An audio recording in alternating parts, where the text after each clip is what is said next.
Kasus sengketa tanah antara BMKG dan Ormas Gripjaya di Pondok Betung, Tangerang Selatan, melibatkan klaim kepemilikan oleh ahli waris yang mengaku memiliki girik sah atas lahan tersebut. Saya mencoba analisis terkait kasus ini secara hukum. Pertama, soal status kepemilikan tanah.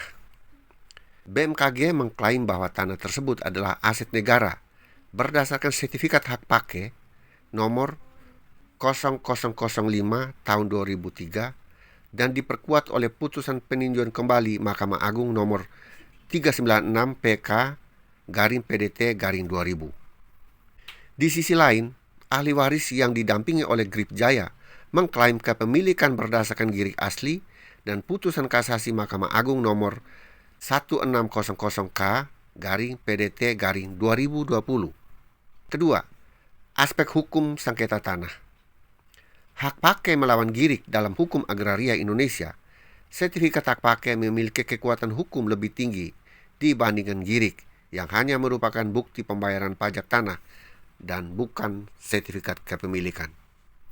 Jika ada putusan pengadilan berkekuatan hukum tetap yang menyatakan bahwa tanah tersebut milik negara, maka klaim ahli waris bisa dianggap tidak sah kecuali ada bukti baru yang dapat membatalkan putusan tersebut. Jika Gripjaya menduduki tanah tanpa hak, maka tindakan tersebut bisa masuk dalam kategori penyerobotan tanah yang diatur dalam pasal 167 KUHP dan pasal 385 KUHP tentang penggelapan hak atas benda tidak bergerak. 3. Tindakan hukum yang bisa ditempuh. BMKG dapat mengajukan gugatan perdata untuk meminta eksekusi lahan jika putusan pengadilan telah memenangkan negara. Ahli waris dapat mengajukan gugatan balik jika memiliki bukti kuat bahwa tanah tersebut memang milik mereka secara sah.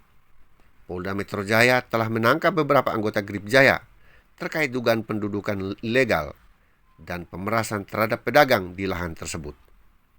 Dari ketiga hal tersebut di atas, maka dapat saya simpulkan bahwa kasus ini menunjukkan kompleksitas sengketa tanah di Indonesia, terutama terkait konflik antara kepemilikan negara dan klaim ahli waris berdasarkan girik.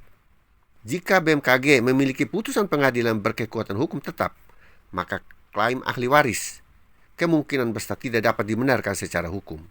Namun, jika ada bukti baru yang mendukung klaim ahli waris, maka kasus ini bisa berlanjut ke tahap hukum lebih lanjut. Terima kasih.